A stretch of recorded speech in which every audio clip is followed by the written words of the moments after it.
Salve, salve turma! Professor PH passando aqui com vocês para trazer mais uma aula, tá, do nosso conteúdo de farmacologia. Agora a gente vai entrar aqui na parte do sistema nervoso e falar um pouco sobre a farmacologia dos agentes antidepressivos, beleza? É, Daqui para frente, as bases que eu irei utilizar com vocês são duas bases, tá? Eu gosto de destacar. Eu vou utilizar Goodman e Gilman e Heng e Dale, né? Que são as bases aí da farmacologia, bastante utilizada, né, por profissionais da saúde. Então, eu vou tentar trazer aqui o máximo de informações para vocês. O objetivo principal é levar o conhecimento para facilitar os estudos e até o acesso de vocês na hora que vocês estiverem aí com alguma dúvida, beleza? Então vamos lá. Quando a gente pensa em antidepressivos, a gente precisa entender o que é a depressão, na verdade, certo? Então, a nível de fundamento neuroquímico, a depressão é um transtorno complexo que envolve desequilíbrio nos sistemas de neurotransmissores. E aí vem, particularmente, as serotoninas, noradrenalina e a dopamina. Existe a hipótese, né, a hipótese monoaminética que sugere que a deficiência desses neurotransmissores na fenda sináptica está associada a sintomas depressivos. Então, estudos modernos eles irão demonstrar que a depressão também envolve alterações na neuroplasticidade, né, inflamação e disfunção do eixo hipotálamo hipófise adrenal. A compreensão de todas as características que eu estou trazendo para vocês, elas são bastante amplas e elas acabam facilitando, ou melhor, orientando o desenvolvimento de novas terapias farmacológicas, beleza? Bora mais. Aqui eu trago a classificação dos antidepressivos para vocês. Deixa eu ver se eu consigo a canetinha aqui. Então, a gente tem ali, ó, os antidepressivos tricíclicos, que são os de primeira geração, e aqui a gente vai ter como a amitriptilina, beleza? E a imipramina. Os inibidores de monoaminoxidase, né, mais conhecidos como IMAL, a gente vai ter a feneuzina, tranilcipromina, que essa última é a menos utilizada, entre outros no mercado também. A gente tem os inibidores seletivos da recaptação de serotonina e noradrenalina, então você vai ter ali a fluoxetina e a venlafaxina. E os atípicos, como bupropiona, mitarzapina e outros agentes com mecanismos únicos, beleza? Cada classe desses medicamentos, eles apresentam perfis distintos, eficácias e efeitos adversos, bem como indicação clínica específica, tá, gente? Permitindo aí a personalização no tratamento conforme características individuais do paciente. Vocês vão observar que na maioria das minhas aulas eu trago aqui para vocês essas duas palavras-chave, que é a personalização do tratamento, na verdade, a especificidade do tratamento e a individualização. Então, especificidade, individualização ou também personalização é algo que hoje dentro da farmacologia ele precisa ser cada vez mais aplicado. Muitas das vezes que a gente observou em alguns estudos lá atrás, a gente observou que a farmacologia era aplicada como ciência de uma forma muito geral, né, generalizada. Então, isso aqui serve para dor de cabeça, acabou. E era tudo assim. Hoje a gente está trabalhando a farmacologia cada vez mais aí em estudos científicos de forma específica e personalizada para cada tipo de paciente, né? Então é esse ponto que vai fazer virar a chave dentro da ciência da farmacologia, beleza, gente? Então bora lá. Outro ponto-chave que a gente traz aqui para a gente diz respeito aqui ó, as características dos antidepressivos tricíclicos. Então a gente vai ter que os ADTs eles vão atuar bloqueando a recaptação de noradrenalina e serotonina nos terminais pré-sinápticos. Com isso, eles aumentam o que? A disponibilidade desse neurotransmissor na fenda sináptica. Exemplos, aqui neste caso vai incluir a amitriptilina, a imipramina, a nortriptilina e a clomipramina. Além do efeito antidepressivo, esses medicamentos eles atuam também bloqueando receptores muscarínicos, histamínicos e alfa-adrenérgicos, o que vai explicar muito dos seus efeitos adversos, né, que são características desses bloqueadores, desses receptores muscarínicos, beleza? Aqui eu trago para vocês um perfil clínico, geralmente dos ADTs, que diz respeito a cada vez mais eficácia comprovada em depressão maior. Eles podem ser utilizados ou são úteis em dor neuropática crônica, beleza, gente? Aí a gente tem, né, várias doenças aí que, como por exemplo, fibromialgia, então eles podem ser associados também. Início de ação de 2 a 4 semanas, requerem sempre o quê? O monitoramento cardiovascular, então pessoas que são hipertensas, a gente precisa ter um controle redobrado frente a isso e ter atenção sempre ao risco de superdosagem, beleza?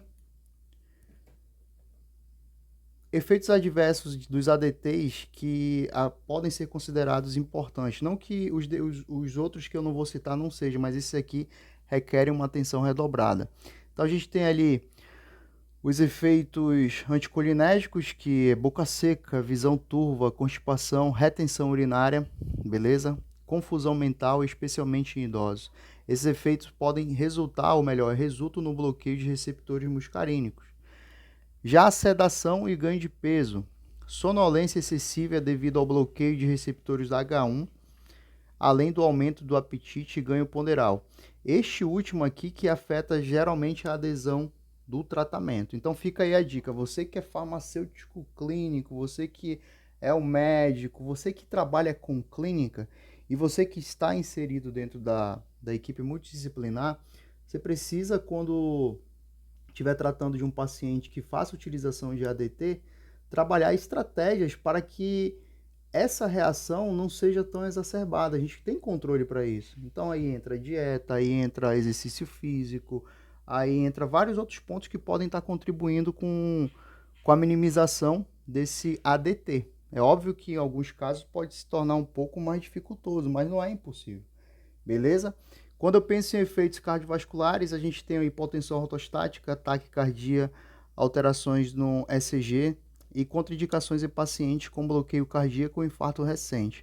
Outro ponto-chave diz respeito à toxicidade de overdose, alta letalidade em superdosagem, com arritmias cardíacas graves e convulsões, ou seja, requer sempre o que, galerinha?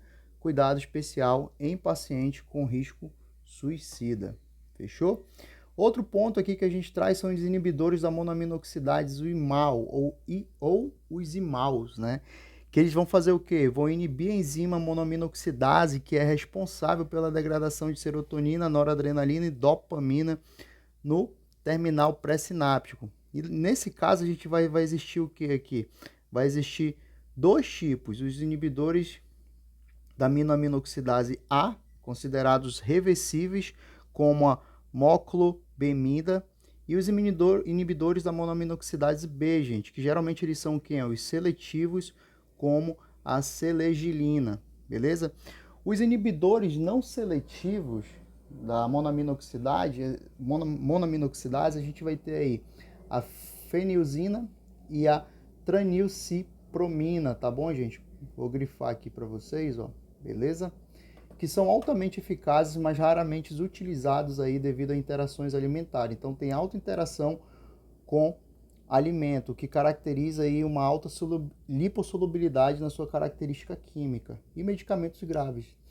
São reservados para depressão refratária ou atípica. O ponto-chave que a gente precisa observar aqui é que quando eu associo, né, os inibidores da monoaminoxidase com queijos ricos com alimentos ricos em tiramina, como por exemplo, queijos curados, vinhos, embutidos, eu posso ter um estímulo de crises hipertensivas graves, né? O que se faz necessário a atenção redobrada quando a gente associa esses inibidores da monoaminoxidase não seletivos junto com esses alimentos ricos em tiramina. Então, PH, fica uma dica. Então, professor, você pode pensar assim, então quer dizer que para eu orientar o paciente, ou se o meu paciente for lá na drogaria, ou se eu que sou o prescritor que estou aí do outro lado assistindo, eu tenho que ter atenção no que diz respeito a essa interação? Óbvio, gente. Óbvio, porque senão não vai adiantar nada. A gente pode ter um resultado falso positivo de uma crise hipertensiva porque a gente acha que é uma reação somente do medicamento, mas a bem da verdade vai ser o quê? Uma reação com associação ao alimento. Então aqui a gente traz aí um exemplo de interação medicamentosa com alimentos de forma negativa, né? Então alimentos aí, ó, ricos em tiramina, e eu trago os exemplos aqui como queijos curados, vinhos e embutidos, eles podem causar sim essa crise hipertensiva, principalmente em pacientes que usam esses tipos aqui de medicamento. Beleza? Fechou? Bora mais. Inibidores seletivos da recaptação de serotonina, ISRS, tá bom, gente? Então a gente tem aí que eles representam uma classe de avanços extremamente significativos no que diz respeito a medicamentos utilizados para a depressão, né? Alguns autores consideram como uma revolução no tratamento da depressão, e a gente tem ali que geralmente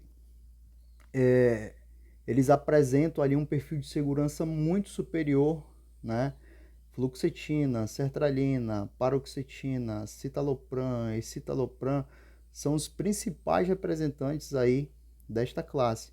Então a gente vai ter ali uma seletividade aprimorada, beleza? Uma seletividade aprimorada, onde eles vão bloquear preferencialmente os transportadores de serotonina com uma mínima ação em outros receptores. O perfil de toxicidade vai ser menor, principalmente a nível cardiovascular, reduzindo o risco de superdosagem, né, quando comparado com os outros ADTs, né, antidepressivos ali tricíclicos que a gente tem. E a nível de primeira linha, eles são considerados o tratamento inicial, preferencial, né, para depressão e transtornos de ansiedade. Beleza? Efeitos adversos, assim como qualquer outro, né, gente? A gente tem ali essas características, então eu posso ter efeitos gastrointestinais, disfunção sexual e outros efeitos. Os gastrointestinais, aqueles básicos como náusea, diarreia, perda de apetite inicial, beleza? Outros efeitos, insônia, sonolência, cefaleia, síndrome serotoninérgica rara e aumento de peso a longo prazo. O que a gente precisa entender aqui? Um ponto que faz muita gente abandonar o tratamento diz respeito à questão da disfunção sexual, onde a gente vai ter ali a diminuição da libido, anorgasmia e dificuldade de ereção e ejaculação retardada. Isso afeta aproximadamente ali 30 a 50% dos pacientes, o que pode realmente impactar aí na adesão do tratamento. Obviamente que se faz necessário que um cuidado médico, um cuidado especializado, um cuidado interdisciplinar, multidisciplinar para com esse paciente. Porque não é o fato de ele fazer o uso do medicamento e a gente esperar que ocorra essa reação, não. Ele tem que fazer o uso do medicamento e a gente associar com outro fármaco ou com outra terapia que minimize, ou melhor, nem venha desenvolver esse tipo de reação adversa. Então é algo que precisa ser tratado aí, principalmente em conversa com um profissional médico.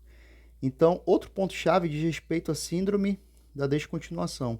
A interrupção abrupta, né, dos ISRS, eles, especialmente como a paroxetina, gente, pode causar sintomas como tontura, parestesias, irritabilidade e sintomas gripais. Sempre reduzir de forma gradual.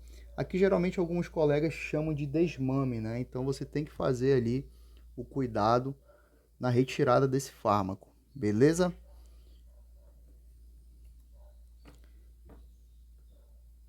Inibidores de recaptação de serotonina e noradrenalina. Aqui eu vou ter uma ação dupla, ou melhor, mista, como alguns autores gostam de trazer isso para a gente. Eles irão inibir o quê? Simultaneamente, a recaptação de serotonina e noradrenalina, potencialmente oferecendo eficácia superior em alguns pacientes. Os principais representantes dessa classe, gente, são quem? Venlafaxina, desvenlafaxina e duloxetina, que são os mais prescritos, tá bom? Com indicações para dor neuropática e até fibromialgia também, beleza? Então você tem aí os principais representantes dessa classe.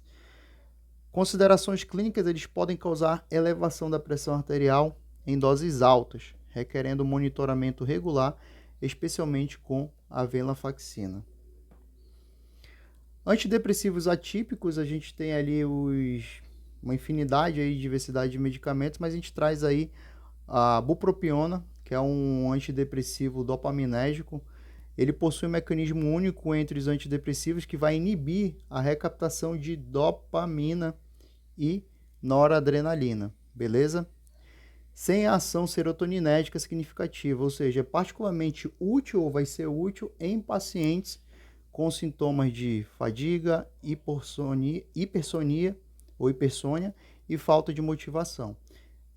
Quais são as indicações? Depressão com fadiga predominante, TDAH comórbido, cessação de tabagismo e disfunção sexual por outros antidepressivos. Então você está vendo que a gente já traz uma ferramenta daquilo que eu falei no slide anterior, né? Uma solução. Então vai apresentar vantagens importantes. Não causam disfunção sexual, podem auxiliar na perda de peso e é aprovada como auxiliar na cessação do tabagismo, beleza, gente?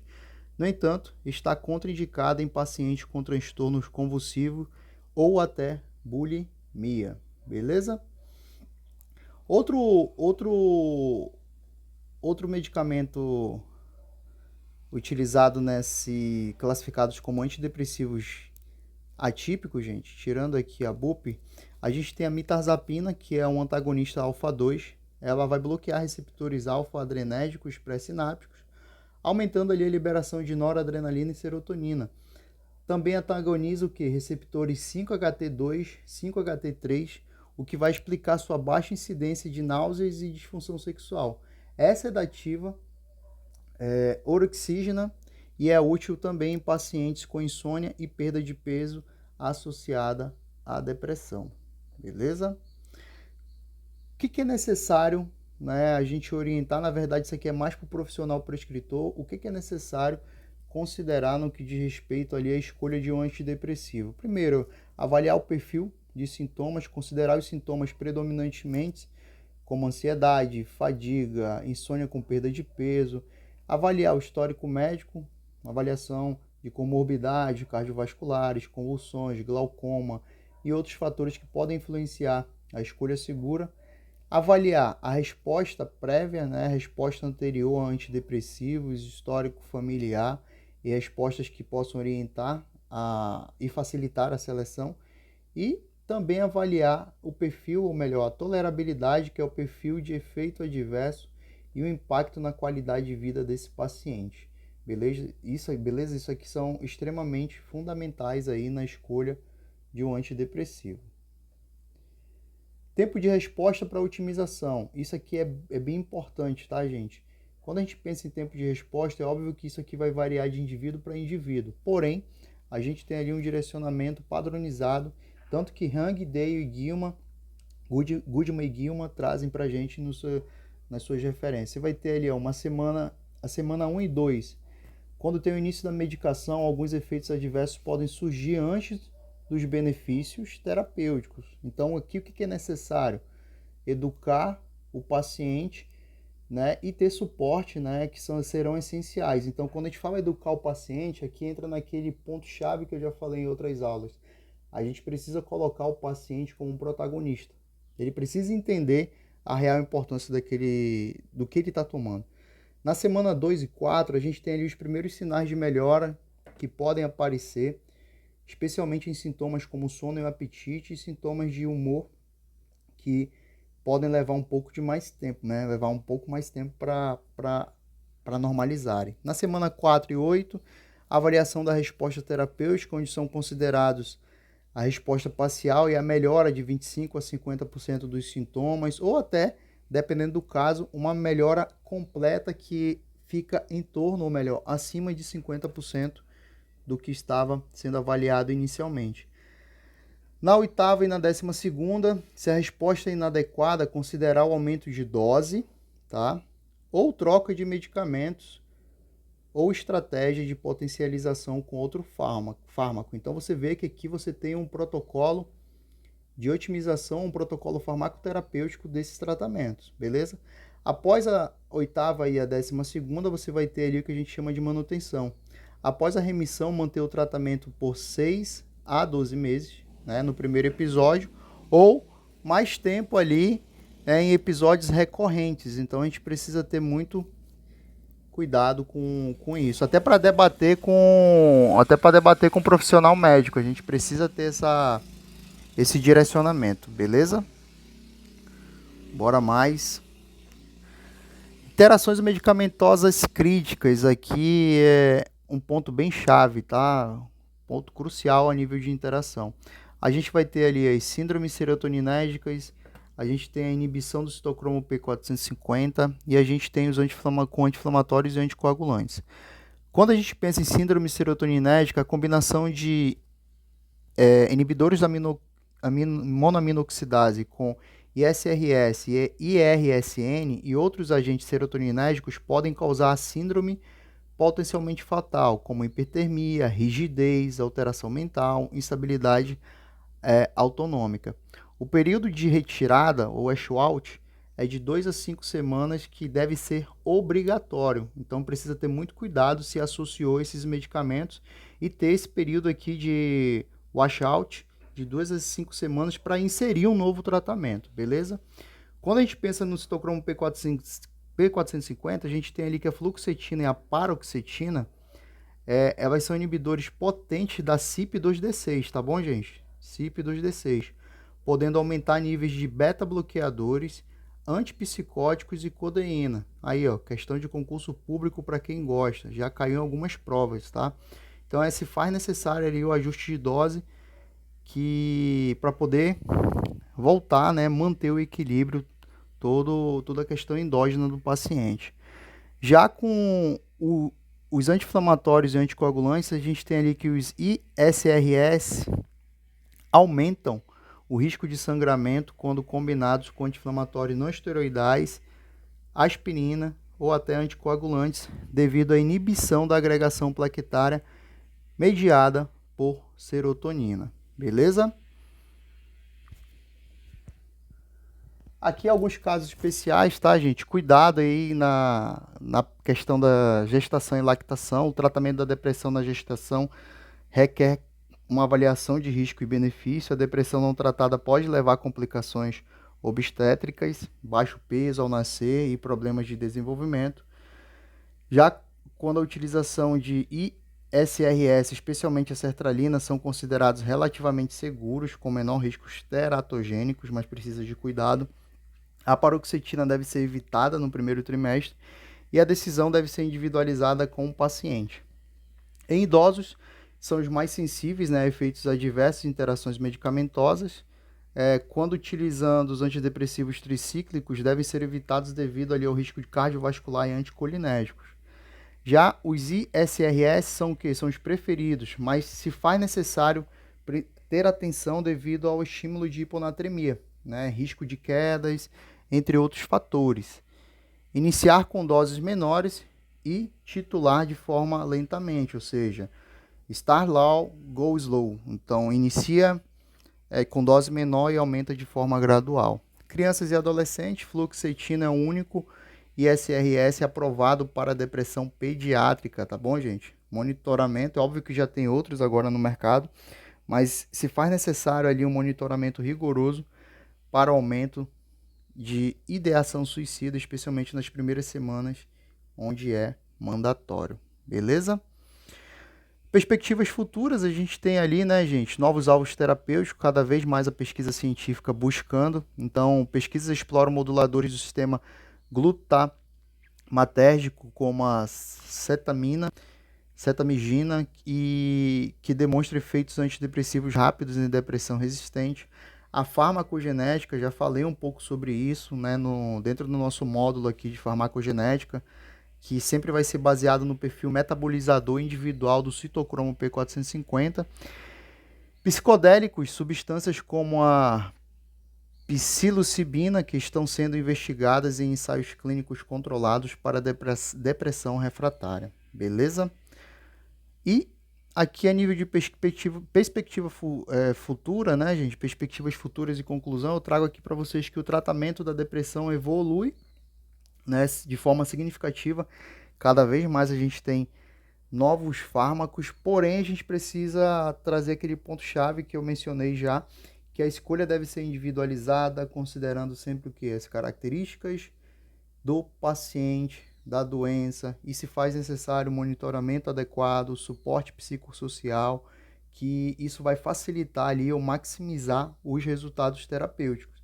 Então, o conhecimento profundo da farmacologia dos antidepressivos vai ser o que? Sempre fundamental para o uso racional e seguro destes medicamentos. Beleza, gente? Eu espero que vocês tenham gostado. Curtam, compartilhem o vídeo do professor PH aqui. Dê essa força e forte abraço e até a próxima. Valeu!